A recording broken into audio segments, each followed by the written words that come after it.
J'ai aimé lors de l'inauguration du culte, le culte inaugural. J'ai aimé. Alléluia. Amen. Ce n'est pas parce que je suis pasteur que ça y est, tu dois croire à tout ce que moi je te dis. Ce n'est pas parce que je suis pasteur, tu dois venir chez moi. Non, pour cette histoire-là, viens, je vais te faire l'onction d'huile. Ce n'est pas parce que je suis pasteur que tout ce que je vais te dire, c'est oui et amen. Alléluia. Amen. Moi, je dis toujours une chose, vous savez, devenir chrétien, ce n'est pas s'abrutir. Quelqu'un saisit ce que je dis?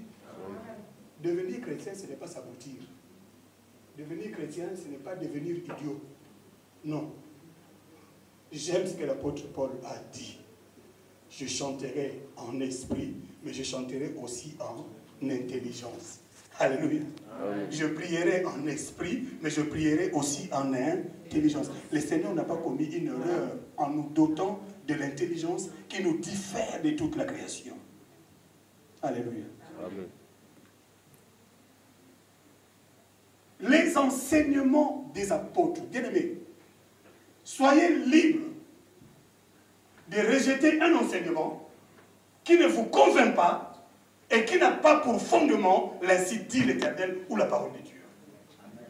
Alléluia. Amen. Il y a des enseignements qui divisent. Il y a des enseignements qui égarent. Il y a des enseignements qui tuent. Il y a des enseignements qui découragent. Il y a des enseignements qui vous coupent totalement l'envie d'aimer Dieu, l'envie de servir Dieu, l'envie d'être dans une église. Il y a des enseignements qui ne marchent pas. Alléluia. Amen. Je prie que le Saint-Esprit nous aide dans cette église pour que tout enseignement qui sera donné en ces lieux ait pour son origine et son fondement la parole de Dieu. Amen. Alléluia. Amen. Nous devons persévérer dans les enseignements des apôtres. Je veux le dire autrement. Nous devons persévérer dans les enseignements qui ont pour fondement la parole de Dieu. Alléluia. Amen. Alors, quand Luc dit persévérer, ça veut dire que ça ne sera pas toujours facile. Mais il faut persévérer. Bien-aimé, aime les enseignements des apôtres plus que toute autre chose. Alléluia. Amen. Participe aux enseignements dispensés dans cette église plus que toute autre chose. Alléluia. Vous savez, j'ai un ami. J'ai mis du temps à lui faire comprendre certaines réalités. Mais vous savez, il est allé dans une communauté que je vais taire le nom. Il a évolué dans cette communauté pendant des dizaines ou des quinzaines d'années. Et ça l'a formaté, au fait. Ça l'a formaté. Il a commencé à concevoir les choses d'une certaine façon. Et j'avais capté lors d'une conversation, il a dit, Nicolo, je ne me sens pas bien ces derniers temps. Hein? Je ne me sens pas bien. Il faut que la délivrance. Je ne me sens pas bien. Je dois aller à la délivrance. Je ne me sens pas bien. Il faut que je ne délivre. Je dois aller pour qu'on prie pour moi et qu'on me délivre. Je ne me sens pas bien. Je ne me sens pas bien. Et je dis, mon frère, délivrance, on a maman yemo, na ngaliema, na cinquantenaire, na wapi, na mtu on me dit que c'est quoi? Tu vas aller dans un hôpital pour qu'on te délivre, c'est quoi? Qu'est-ce que tu sens? Tu ne sens pas bien, mais qu'est-ce que... Oh, pasteur, je vais sentir la bienté. Il faut que tu aies des délivrance. Bon, viens, je vais prier pour toi. Oui, pasteur, je crois à ta prière, mais il faut qu'on ait que la communauté de Bissau, on a pour maman, on a délivré. Attention la monnaie, si il délivre ces personnes. Seigneur Dieu. Alléluia. Amen. Écoutez-moi, bien-aimé, n'associez pas la délivrance à un homme. Ce n'est pas le résultat ou le fruit, la panache d'un homme. C'est la connaissance de la parole de Dieu qui délivre. Alléluia. Amen. Vous connaîtrez la vérité et la vérité vous affranchira. Alléluia. Amen. Vous voulez la délivrance? Cherchez la connaissance de la parole de Dieu. Vous Vous voulez la guérison? Cherchez la connaissance de la parole de Dieu. Vous voulez des miracles? Cherchez la connaissance de la parole de Dieu. Vous savez, moi quand je parle de miracles, je dis toujours, l'Église se trompe en donnant trop de valeur au miracle. C'est comme si la vie chrétienne ne se résume que au miracle. Alors que quand le Seigneur parle du miracle, le Seigneur dit et toutes ces choses, les miracles vous accompagneront. C'est-à-dire, c'est un plus qu'on nous donne, c'est un plus. C'est un plus qu'on nous donne parce que nous sommes chrétiens. Laissez-moi vous dire, le salut est plus important que le miracle. La sainteté est plus importante que le miracle. La connaissance de la parole de Dieu est plus importante que le miracle. Pourquoi? Parce que toutes ces choses produisent le miracle. Mais le miracle ne produit pas la sainteté. Le miracle ne produit pas le salut. Le miracle ne produit pas la crainte de Dieu. Le miracle ne fait rien du tout. Rien du tout. Laissez-moi vous faire comprendre. Ceux qui ont bénéficié des miracles de la main de Jésus-Christ, ce sont les mêmes personnes qui, un après-midi, ont crié « Crucifie-le ». Les mêmes. Alléluia. Amen. On doit remettre les choses dans l'ordre. Arrêtons de mettre on charrue devant le bœuf. Non. Remettons les choses dans leur contexte. Ma soeur, tu as droit au miracle. Mon frère, tu as droit au miracle. Et le miracle dont tu as besoin ne viendra pas par la main d'une personne. Mais ce miracle arrivera parce que tu auras la connaissance de la parole de Dieu. La connaissance de la parole de Dieu te conduira dans la crainte de l'Éternel. La connaissance de la parole de Dieu te conduira dans la sainteté. La connaissance de la parole de Dieu te conduira à te conduire d'une certaine manière, d'une certaine façon, qui va plaire à Dieu. Et ma Bible me déclare, quand l'Éternel approuve les voies d'une personne, il dispose tout en sa faveur, tout. Dans le tout, il y a le miracle. Dans le tout, il y a la guérison. Dans le tout, il y a tout ce que tu espères. Mais ce que le Seigneur attend, il attend déjà qu'il voie ta vie, comment tu marches, et qu'il approuve ta marche devant lui. Alléluia. Amen. Dans les enseignements des apôtres, dans les enseignements. Premier pilier de ta vie, les enseignements. Je mets beaucoup d'accent sur les enseignements parce que je connais l'importance et la valeur des enseignements. Vous savez, quelqu'un qui est enseigné, qu'est-ce qui peut encore lui faire peur? Rien. Alléluia. Quelqu'un qui est enseigné, ni les relais, ni sous. Et l'autre côté, quelqu'un qui est enseigné, vous savez, moi je dis toujours, quand je le dis souvent, les gens rigolent. Naza tellement enseigné. Voilà.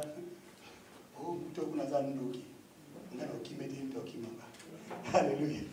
Moi je ne fuirai pas, c'est lui qui va fuir. Parce que je sais qui je suis. Je sais ce que je reçu en Jésus-Christ. Alléluia. Amen. Mais quand on n'est pas enseigné, on passe dans un système de délivrance sur délivrance, sur délivrance, sur délivrance, sur délivrance. Et comme le voit la cure, il y a malaria, délivrance, sur délivrance, sur délivrance, sur délivrance. Alléluia. Amen. Vous savez, il y a un homme de Dieu qui m'a beaucoup édifié dans ces choses. Un jour, cet homme m'a dit, pasteur, j'étais déjà docteur de la parole de Dieu. Je prêchais l'évangile. Je tenais des séminaires. Mais un jour, on m'a invité dans le Bandundu. Je tenais un séminaire. Et puis, une nuit comme ça, je méditais la parole de Dieu et je découvre quelque chose sur le baptême d'eau. Et ce que j'ai découvert là m'a interpellé. J'ai compris que la plupart des difficultés que j'ai dans ma vie personnelle à surmonter certaines faiblesses de ma chair, c'est justement parce que j'ai négligé le baptême par immersion. Je vous parle d'un docteur de la parole de Dieu. Quelqu'un qui tenait des séminaires. Alors quand il a lu, il s'est réveillé le matin, il est allé voir le pasteur très tôt le matin. Il est allé frapper à la porte du pasteur. Il dit, pasteur, viens s'il te plaît. Le pasteur vient, il dit, dans les parages, il n'y a pas une rivière de l'eau qui coule quelque part. Il dit, oui, mais c'est pourquoi? Il dit, viens, tu vas me baptiser. Tu n'as jamais été baptisé? Non, viens me baptiser. Ces choses-là, on ne pose pas de questions. Viens me baptiser. Viens simplement me baptiser. Les pasteurs, sans poser des questions, ils sont allés ensemble. Comme dit un frère, chante qui chasse Inde, jusqu'à dans la rivière. À vous qui tata, vous qui docteur Namaï, voilà. Et lui-même, quand il donne ses témoignages, il dit, je ne vous dirai pas ce qui se passe maintenant dans ma vie privée, personnelle, avec le Seigneur, depuis que j'ai fait cet acte du baptême. Pourquoi? Parce qu'il était enseigné. Le Saint-Esprit est capable de t'enseigner seul dans ta chambre et t'interpeller sur un péché, t'interpeller sur un problème, t'interpeller sur un démon, t'interpeller sur quelque chose qui te dérange et tu n'auras même pas besoin qu'on vienne t'imposer la main. Le Saint-Esprit, il est le seul qui nous convainc du péché. Amen. Alléluia. Amen. Nous devons persévérer dans les enseignements. Et je crois que dans cette église, nous organiserons des enseignements. Quand vous allez apprendre que ce sont les enseignements, hein, persévère, fais l'effort. Alléluia. Amen. Je sais que ton emploi du temps ne te permettra pas, mais persévère. Tu es tellement occupé. Mais quand on dit enseignement, persévère. Viens écouter les enseignements. Les enseignements, c'est ce qui bâtit la foi. Les enseignements. Alléluia. Amen. Deuxième pilier, mon frère. Il persévérait.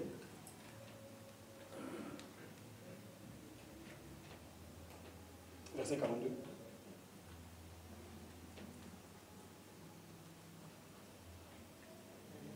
Acte 2, chapitre 2, verset 42. J'ai lu au nom de Jésus. Il persévère dans l'enseignement des apôtres, dans la communion fraternelle. Deuxième pilier, il persévérait dans la communion fraternelle.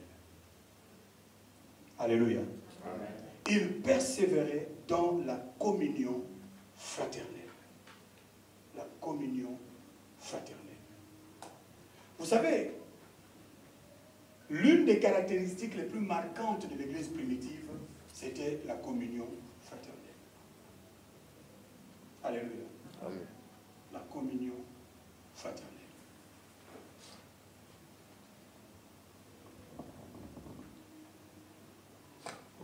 Le premier passage que j'ai appris en devenant chrétien, c'était Jean chapitre 3, verset 16.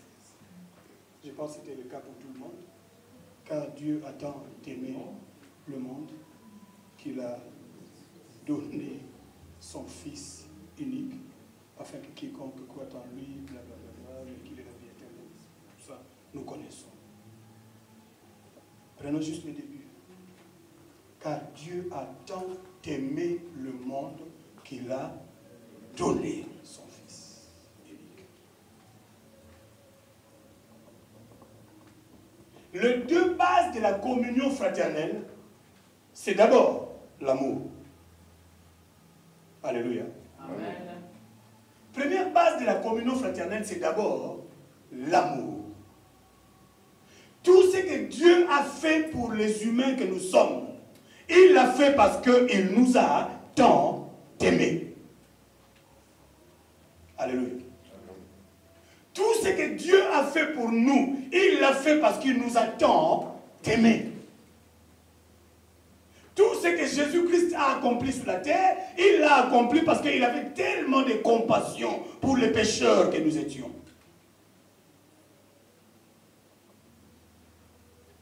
On ne parlera jamais d'une communion fraternelle dans une église s'il n'y a pas l'amour dans cette église-là. Alléluia. Amen. On ne peut pas parler d'une communion fraternelle s'il n'y a pas d'amour dans l'église. L'amour dans l'église, c'est quoi? Je parle de l'église, de l'amour dans l'église. Je ne parle pas de l'amour éros. Hein, pas ça. Ça, c'est l'amour qui unit l'homme à une femme. Hein. Mais je parle du vrai amour enseigné par le Seigneur.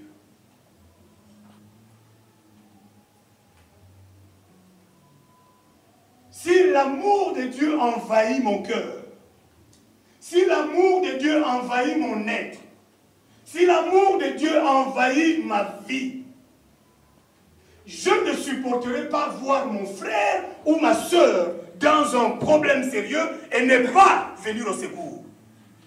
Alléluia. Amen. L'amour dispose mon cœur à venir au secours aux nécessiteux. On peut tout reprocher aux missionnaires qui sont venus en Afrique, Mais on ne peut pas leur reprocher la communion fraternelle. Tout ce que ces missionnaires ont fait en venant jusqu'à chez nous, ils l'ont fait par amour pour Dieu. Alléluia.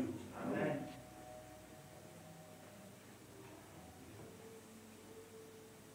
Bien-aimés, la vie dans la communauté, la vie dans l'église, cette vie que nous essayons de mettre en place est basée sur l'amour. Est basée sur l'amour. Je ne peux pas être indifférent au malheur qui arrive à mon frère ou à ma soeur. Je ne peux pas être indifférent aux problèmes qui arrivent à mon frère ou à ma soeur. Je ne peux pas être indifférent aux problèmes qui touchent la communauté. Je ne peux pas être indifférent aux problèmes qui touchent mon pasteur. Je ne peux pas être indifférent. Ce n'est pas possible. Ça, ce n'est pas une vie communautaire.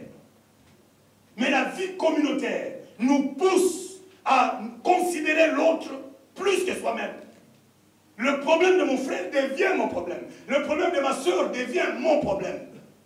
Quand mon frère est heureux, je suis heureux avec lui, nous bénissons le Seigneur. Quand il est malheureux, je vais, voilà pourquoi la Bible dit, pleurez avec ceux qui pleurent et réjouissez-vous avec ceux qui se réjouissent. Alléluia. Amen. Bien, mais ne sous-estimez pas les gens. Quand vous essayez de passer à côté de quelque chose de merveilleux, des fois tu ne comprends pas pourquoi le Seigneur a mis tel frère à mes côtés, pourquoi le Seigneur a permis que tel frère croise ma route. Tu ne sais pas. Au moment où je fais connaissance avec ce frère, je ne sais pas pourquoi, mais je dois l'aimer, je dois le considérer. Parce qu'un jour alors, les écailles tomberont de mes yeux et je comprendrai pourquoi il fallait que je rencontre le pasteur d'Anos. Alléluia. Amen.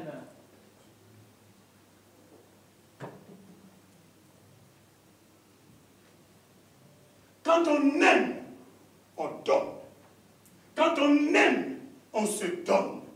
Quand on aime, on assiste. Quand on aime, on aide. Quand on aime, on soutient. Alléluia. Amen.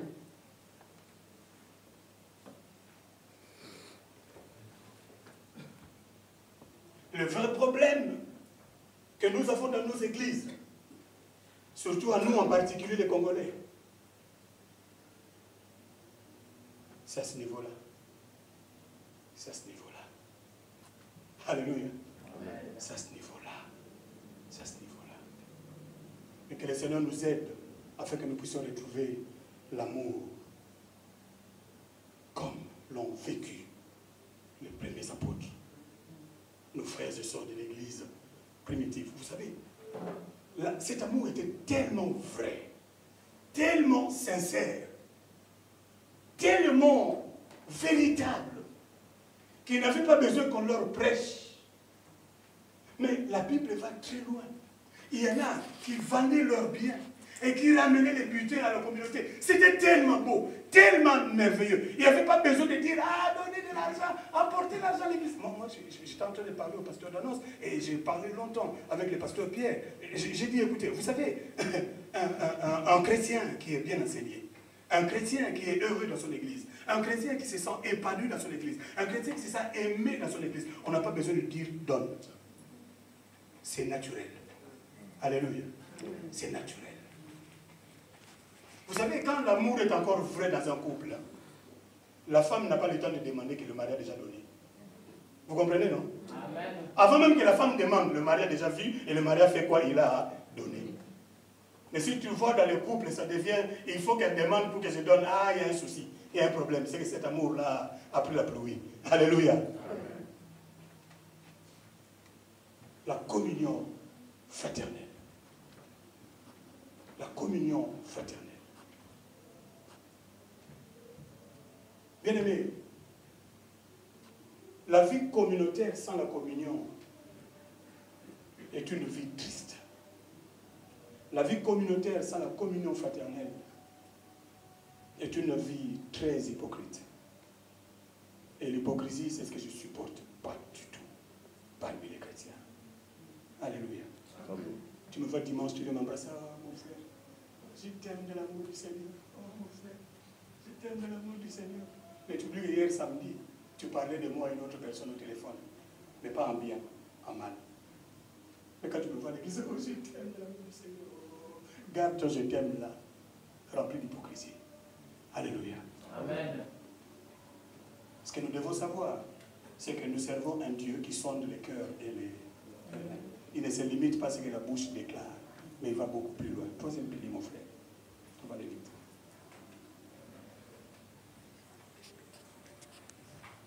Dans la communion fraternelle, dans la fraction du pain. Troisième pilier, dans la fraction du pain. Dans la fraction du pain. Alléluia. Amen.